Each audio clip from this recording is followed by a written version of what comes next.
Good morning, church. Happy Sabbath. You don't mind, I take off my mask. Got permission for that already. And booster dose given already. In the next few days, it will be Chinese New Year. So I thought I would give a talk on Chinese, okay? For a number of years, I have accumulated all these articles and sermons and PowerPoints on this. And so I thought I'd give a summary of everything, of connecting Chinese and religion and so on. I hope it will be a blessing.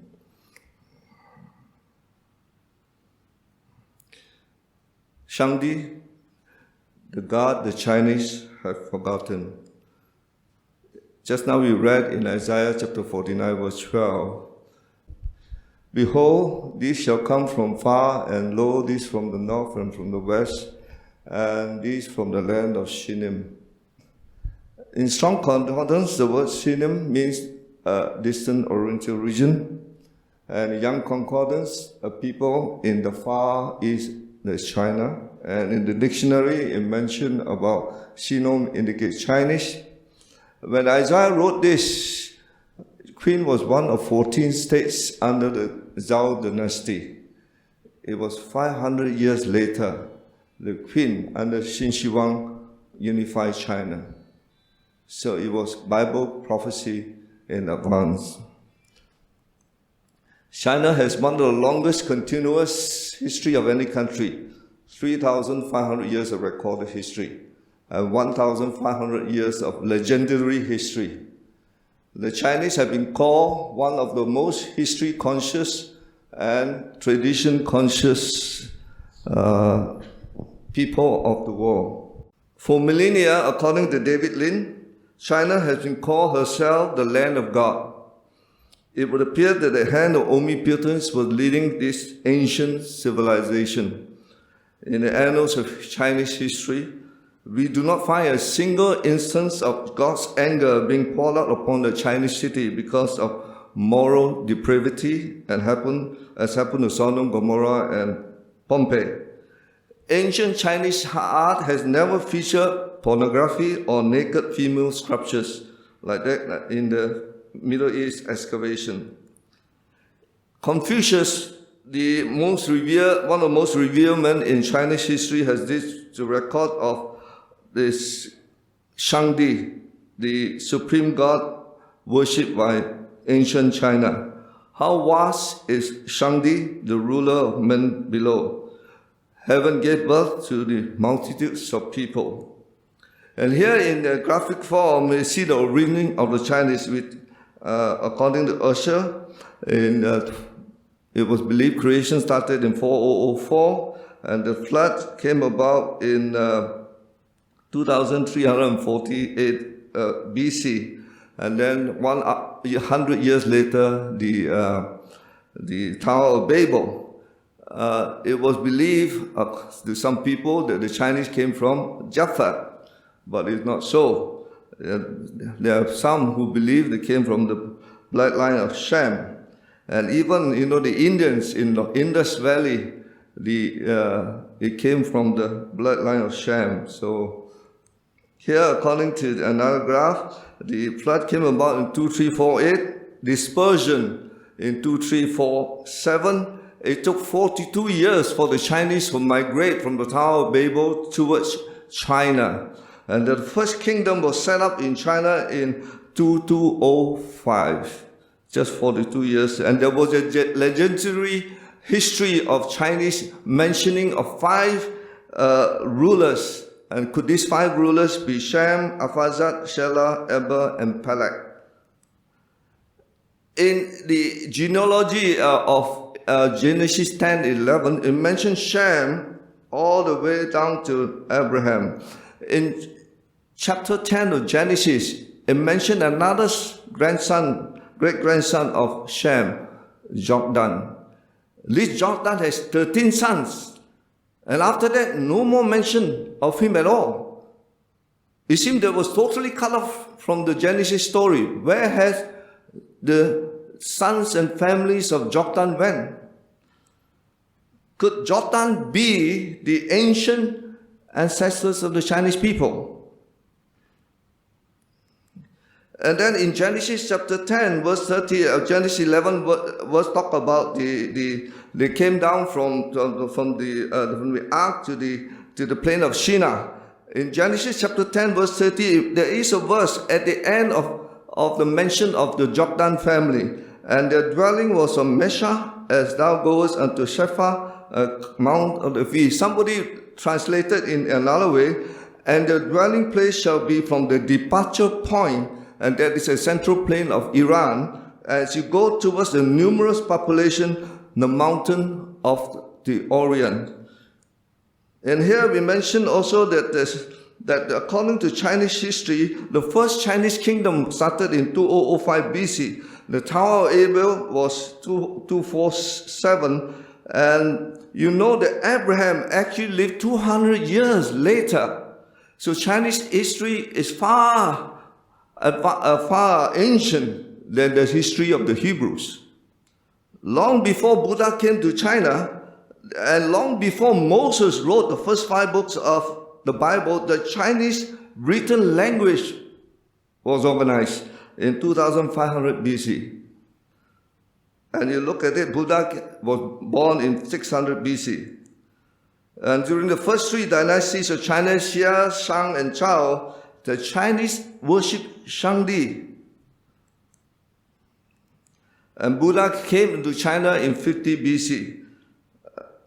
So the god of China was not Buddha, but Shangdi. In the Chinese language, it is the oldest continuous written language in the world. First written in 2500, 1000 years before Moses wrote Genesis. The inventors of this written language drew on pictures to describe various ideas or words. And these simple pictures were formed into complex thoughts or words. And these are all inscribed into what we call oracle bones, which cannot be destroyed. And some of them are written in bronze inscriptions. And these simple pictures combine together to give complex thoughts. For example, Mao plus man equals older brother. And the older brother is supposed to be the family older son. And then we find that this well-known history and common everyday things were used to make a word so people could remember past events. So the Chinese language were written in order to describe history in the past. So when we look at the history of the past, Noah and his sons were still alive after the Chinese started their kingdom in China. Abraham was 200 years later. So when China established the first dynasty in China, Shang and Noah were still alive. So what the ancient Chinese say about creation, fall of mankind, global flood, and Tower of Babel? Is there anything in the Chinese written language, in the Chinese classic, the mention about all these events mentioned or written in the book of Genesis, creation of the world? And you see here in the Chinese word, I hope some of these Chinese people help me out. I'm not Mandarin educated, Dicky and all this. If there's anything error, let me know. The first, if you look at it in this alive plus dust plus man equals first. Amazing, isn't it? The Chinese want us to know. And then when we mention the word create, in that create has all this speak, thus, life, walk, and then the word create came into being. So the Chinese want us to, when we mention the word create, to remember what happened in the past.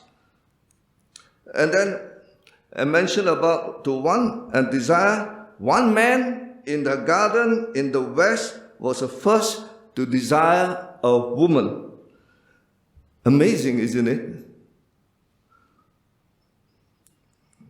And when we come to the word garden, in the word pictogram of garden, there is dust plus breath plus 2 persons plus enclosure equals garden. Why the garden is important?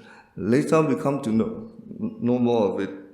Then we want to come to word 7. 7 in the Chinese language, it says it's the birthday of mankind. It literally means man's day of rest.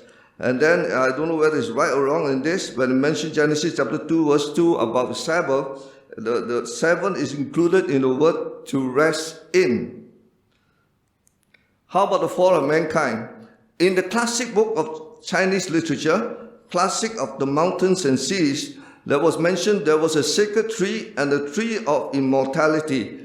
Eating the fruit from the sacred tree would make people wise like God. That Genesis. And then you always find some of these words of 2 trees. 2 trees plus a command is forbidden. The Chinese scholars remember the word forbidden relates back to the fall of mankind. 2 trees plus a command is forbidden. And then when it mentions Satan, alive, a secret, a garden plus man equals Satan. And when you put a cover and 2 trees plus Satan, you have the tempter.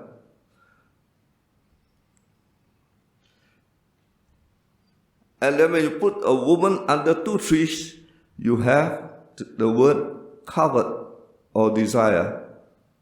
Why would the Chinese want us to remember? When you covet things, remember what happened in the Garden of Eden. A woman with 2 trees is covered. And then when you have, what happens when man sin, taking a piece of fruit with 2 trees, you have the pain of sin. And then the sorrow that comes about. And the Chinese word for naked, there are 3 Chinese words for naked. And all 3 has the word fruit in it. To help us remember, when we've taken the forbidden fruit, we became naked. And then the Chinese word for righteousness has the word yang, lamb, on top of me. When you have the Lamb of God, and you believe in the Lamb of God, you have righteousness. In 1986, there was a discovery in Sichuan province, in the district of Shangdi, and they found a bronze sacred tree, 13 feet high, double your height. And it was cast in bronze. It's estimated to be 2,700 to 4,700 years old. And in it you find what we call the temptation tree. It has a life-size fruit, and protecting the life-size fruit, a knife-like leaves that threaten danger. And not only that, there was a serpent with the feet, the head, the body, and the horns. And then you have here the hand of the woman. Why is woman? Because the fingers the fingers are very slender, touching the body of the serpent before partaking of the fruit. So in archaeology, you find that it substantiates the Genesis story. How about the global flood? When you 8 people united plus earth plus equals total plus water, you have the flood. I'm sorry I had to go through because I myself don't know but then the important thing about this is when it comes to large boat, you must have a vessel plus with 8 people in it, and then you have the word boat. The Chinese want to remember the global flood in the word large boat. How about the Tower of Babel?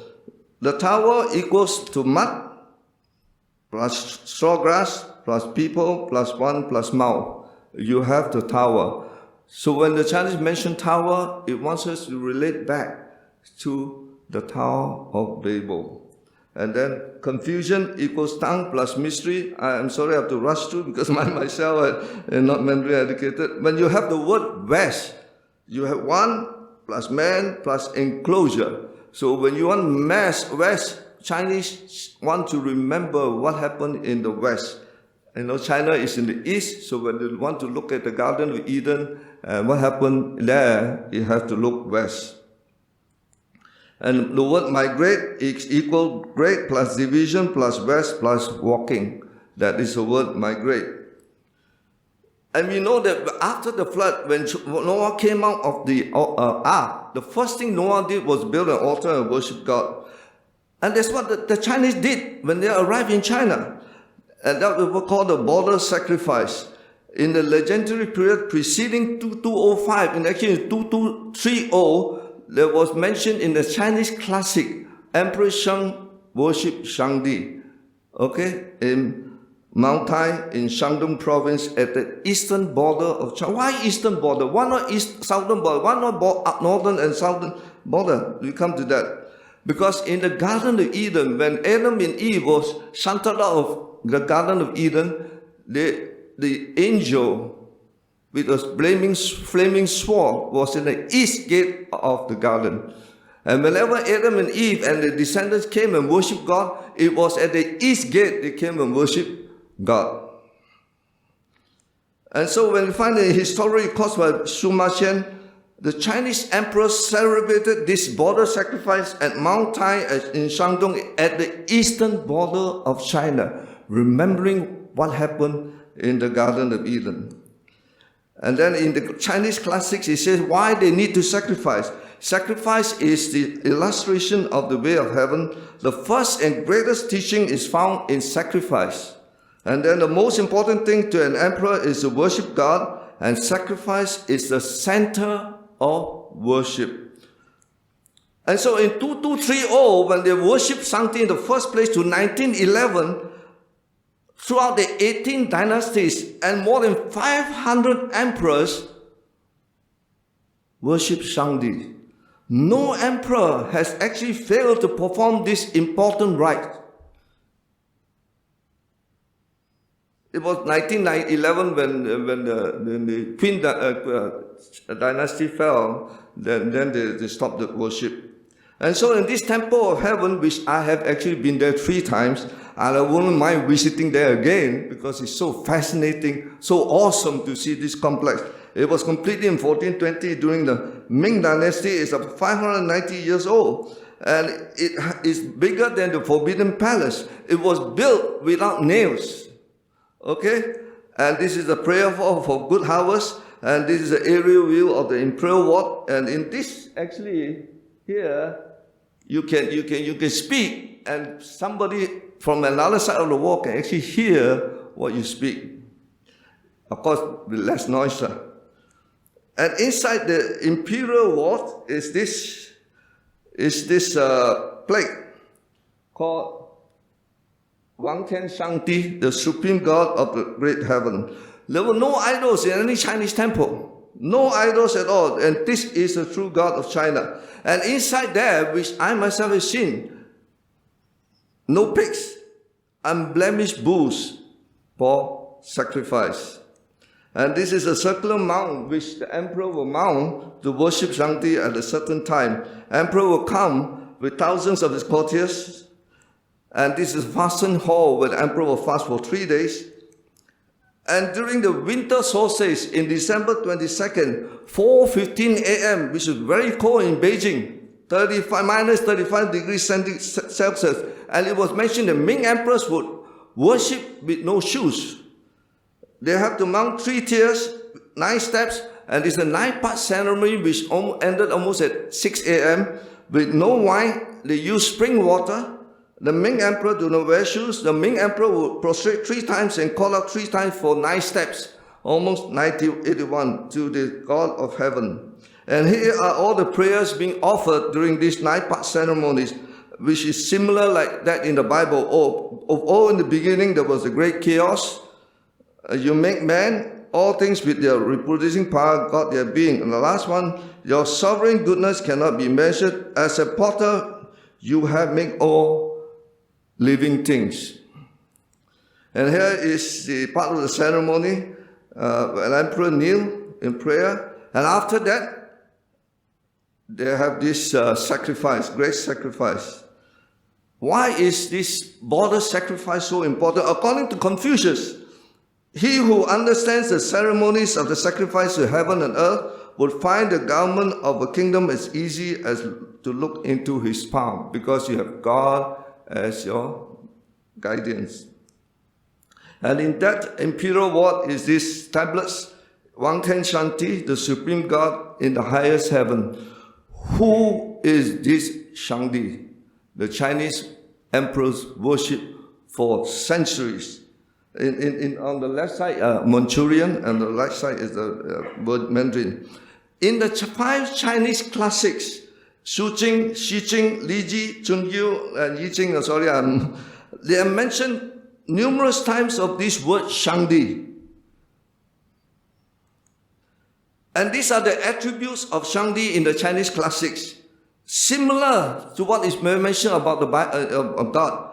Shangdi is sovereign, is eternal, is immutable, is all-powerful, all-knowing, ever-present, infinite. Shangdi is love, is holy, is gracious, is faithful. Same as the Bible, right? About God of heaven. For Confucius, there was no other God. He who offends against heaven has none to whom he can pray. In fact, between 2400 BC to 1116 BC, there was no record of Chinese ever worshipping any idol images except King Wuji. There's a story about that. We don't have time for that. Laozi mentioned, I do not know his name. Name him Tao, possibly, for lack of a better word. I call him the Almighty. And then strangely he says, I do not know whose son he is. He was before any king. Confucius, he has no foregone conclusions, no arbitrary predetermination, no obstinacy and no egoism. Same as Job. Can you search out the deep things of God? Can you find out the limits of the Almighty? And look here, James Lake, he says, look, it cannot be seen, it's beyond form. Listen, it cannot be heard, it's beyond sound. Grasp, it cannot be held, it's intangible. These 3 are indefinable. Therefore, they are joined in one. Stay with the ancient Tao, move with the present. Now you know why when the Chinese pray, they usually use 3 chopsticks.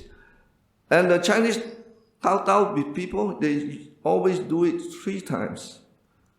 Because there are 3 beings up there. And Tao is 3. Heaven and earth have been created from something. Something has come from nothing. Same as Genesis. The Tao exists as 1. 1 exists as 2. 2 exists as 3. And the 3 create everything.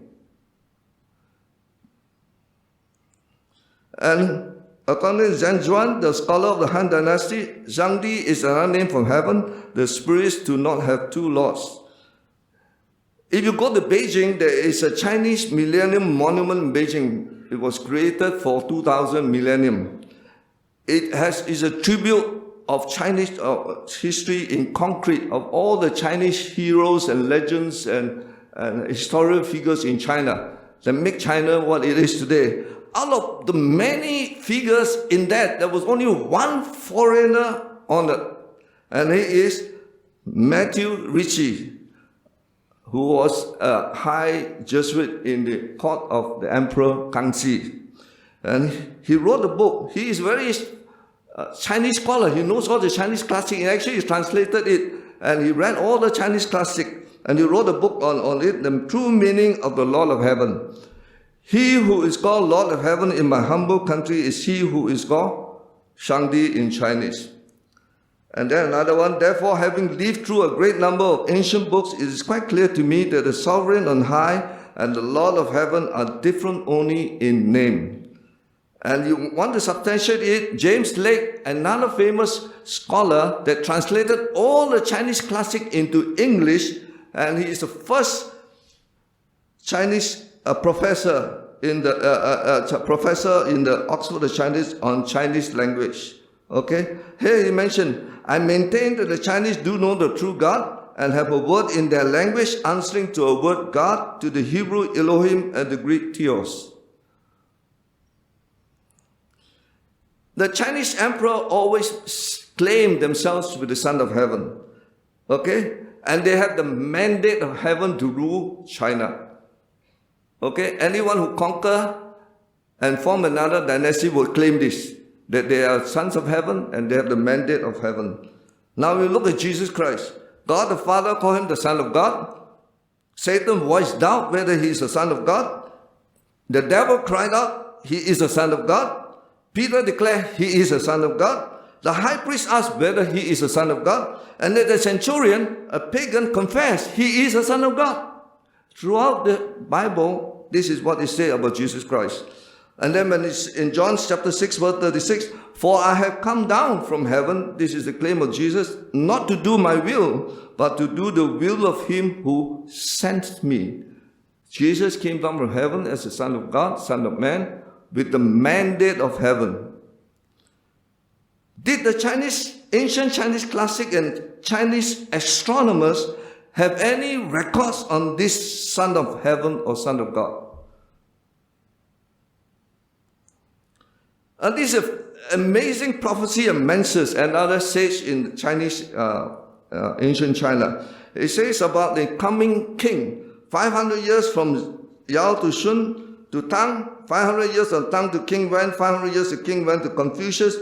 The king would arise in the course of 500 years. And you look at it, it almost comes down to 22 AD, when the Chinese would expect the king to come.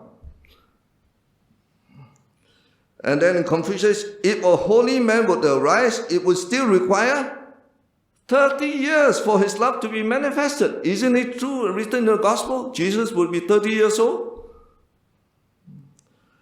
And not only that, it mentioned that he has to suffer, he has to toil, he has to expose his body to hunger, subject to himself to extreme poverty, Mencius. Because being one with the holy man, when you seek, you find, when you commit a sin, you can be forgiven. That is mentioned in the Chinese classics.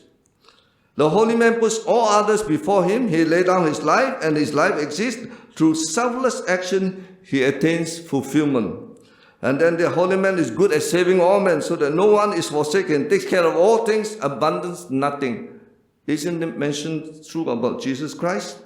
And here we put them all together, what the Chinese classic talk about the holy man and the Messiah, they're almost the same. Characteristic, 30 years old, 500 years after Confucius, exposes his body to hunger, extreme poverty, teacher of 1,000 generations, forgives sins, saves all men, puts everyone else first, lay down his own life, he still lives. The entire universe surrenders to him. He is the king of the universe. He stepped down from noble position, he assumed a lower position, it wins the hearts of the people. That is mentioned in the Chinese classics. Not about the astronomy, the science in the heavens concerning the birth of Jesus, the death of Jesus, the resurrection of Jesus in the Chinese classic. Here it says, in the second month of the second year, a comet came out of Altair. Altair, there are meaning for that. We don't have time for that. It says the appearance of this comet undoubtedly symbolized change. The extended appearance of this comet indicates that it is of great importance. And what happened? The primary meaning of Altair, the key supporting pillar of the heavens, is the perfect sacrifice. And this second month of the second year of Zhengbing the emperor correlates to March 9 to April 6, 5 BC. And then 33 years later, in the days of Guhai, the last day of the month, there was solar eclipse. The Chinese emperor noticed a solar eclipse. The emperor awarded the throne room, suspended all activities, do not handle any official business, because he says something happened, that his poor character has caused this calamity. And then Guhai was the last day of the third month in the spring in the 7th year of Guanghu the emperor. Researchers have pinpointed this to AD 31. what is the response to this thing? The sins of all the people are now on one man. And not only that, eclipse on the day of Guhai means that the man from heaven dies. That is from the classics. And then during the reign of Emperor Guangwu, on the same emperor, on the day of Bingying, on the 4th month of Jianwu, a halo, a rainbow, encircled the moon, the sun. This sign in the heaven appears to have happened 3 days after the eclipse. This was at the time of the resurrection of Jesus.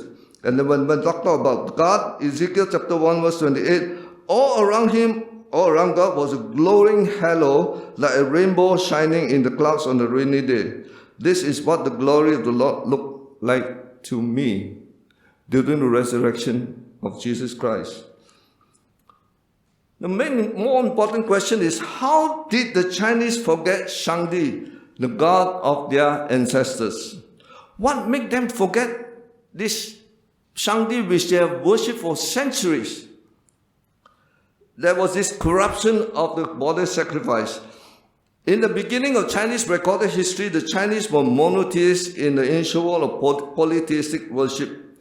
In Shuqing, it mentioned Confucius recorded Emperor Shang worshipped Shangdi in 2230 BC. All that changed when Qin Shi Huang united China in 221 BC. Influenced by Taoist superstition, he corrupted the border sacrifices. Instead of one, he introduced 2 additional altars to the altar of Shangdi. And that you can find recorded in Kang and Nelson, The Discovery of Genesis. This border sacrifice was corrupted and continued for 12 centuries. In 1369 AD, during the Ming Dynasty, an investigation was carried out, and they found that once again an emperor worshipped the solitary heavenly ruler. But then, with the introduction of Taoist and Buddhist concepts, all the original meaning of the rituals was lost, and religious appellations were falsely applied to expanding mystical ideas of spiritual deities. A lesson for us. Sometimes we come and worship on the Sabbath, we forget the true meaning of the Sabbath. Worship becomes a ritual that has no meaning and no experience. And then the border sacrifice was used to enforce tyrannical dictatorial rule, was used to legitimize the emperor's rule as a mandate from heaven, not to serve the people. And then this story of the burning of ancient classic books. In Qin Shi Huang burned books and buried 460 scholars. Emperor Yuan, when besieged by Western troops, burned 140,000 books, commonly considered one of the greatest disasters for the study of ancient books in Chinese history. And after Shang broke through, Emperor Tang, named Li Yu, burned books, and he said, even if I destroy it, I won't leave it to you.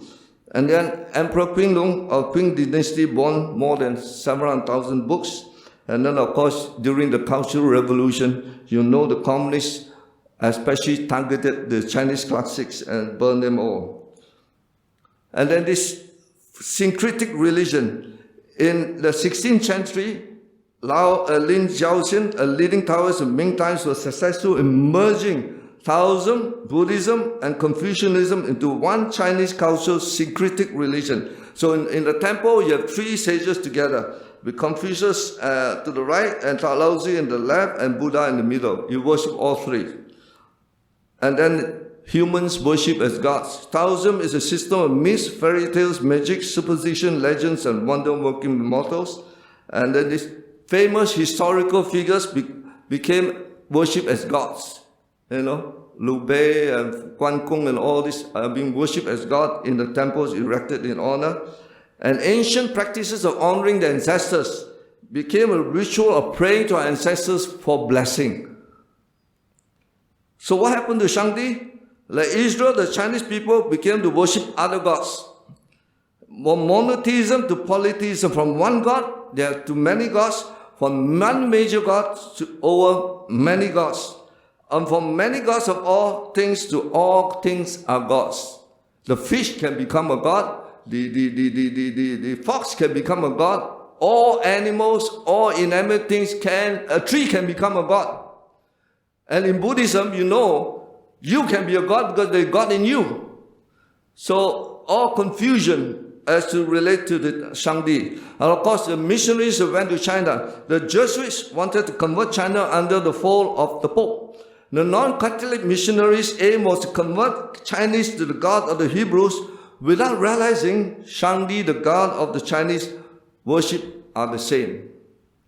And then, of course, in 1949, China became a communist country, and communism is atheistic, anti-religion.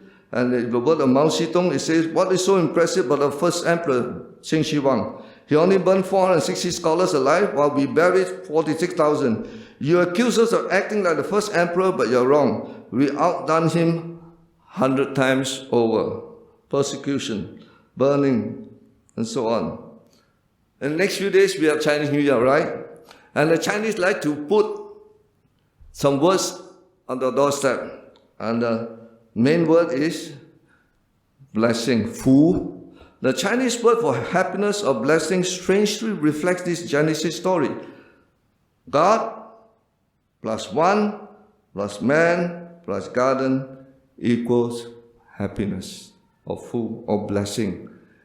You must have God in order to have blessing in your house.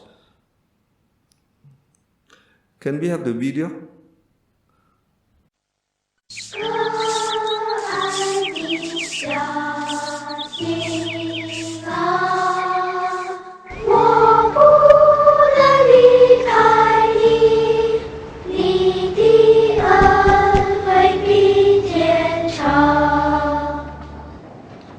各位小朋友，画出你们所想象中的团圆饭，开始画。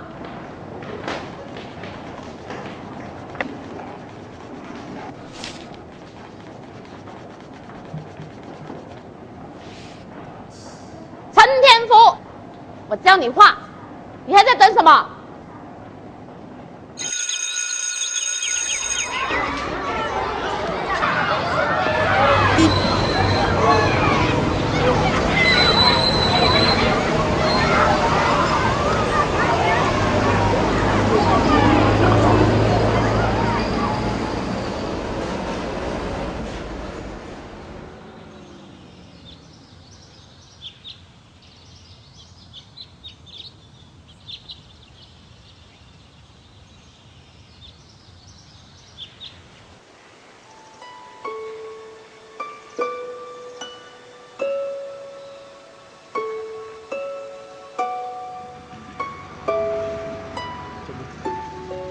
點學。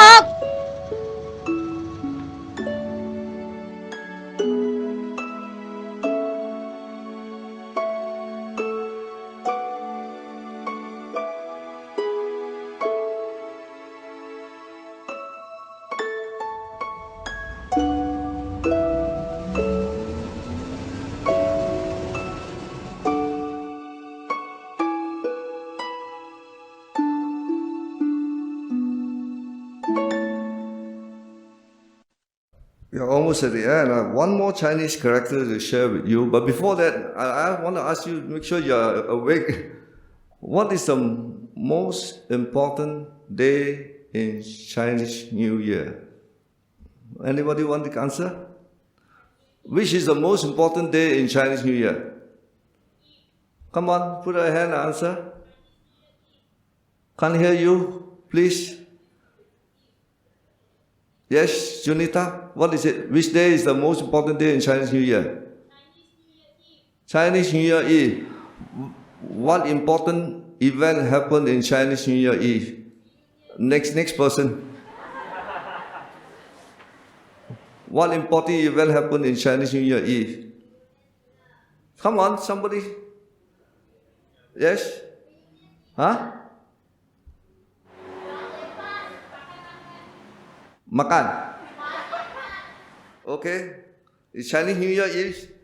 2 angpaos for answering the correct answer. You come out and get the angpao from me. Those who want extra angpaos, not married ones, go and get it from Auntie Michelle next week.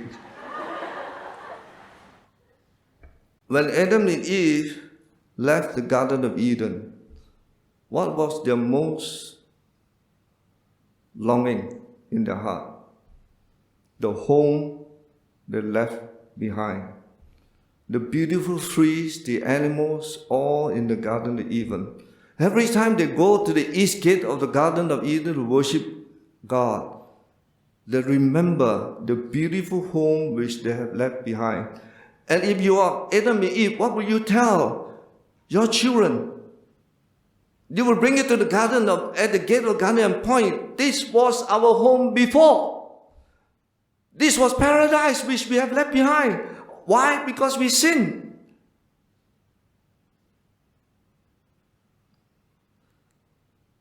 The Chinese word for home in the earliest form has God, the Father, the roof, the home. When you took away the God, you have a disconnected couple living in the home. The modern word for home has a pig under the roof.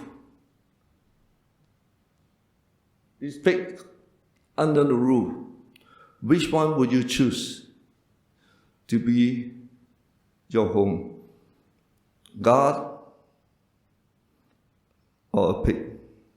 When the Chinese forgot God, they have forgotten Shangdi, who can bring peace and prosperity and blessing to the home. The most important day is Chinese New Year Eve. Can you imagine on Friday evening, just as the sun set, when Adam and Eve met God, they have a what? The first dinner with God. That's why Chinese is surprised. Chinese New Year is supposed to be first day, but the Eve was the most important thing because Adam will remember the first meeting with God after the creation was their first reunion or union with God in the Garden of Eden. And so when they left home, the Garden of Eden, when they tell the story of what happened in the Garden of Eden, what would they tell the children? This was our home. This is where we belong. Now because of sin, we left. But God has made a promise. He will restore the Edenic home to all of us who believe in Shangdi, the God of heaven, Jesus Christ himself, who came down from heaven. This will be Eden restored in the future, where the marriage supper of the Lamb has been offered to all of us. The Chinese may have forgotten Shangdi, but God has not forgotten us. In the Chinese classics, in the Chinese history, in the Bible, there is a record of how men fell and how Jesus came to save man. And as we celebrate Chinese New Year, may we remember there is a Shangdi which the ancient Chinese worship, and this Shangdi is none other than the Creator mentioned in the book of Genesis. The same Jesus who came to save us from our sin. Thank you.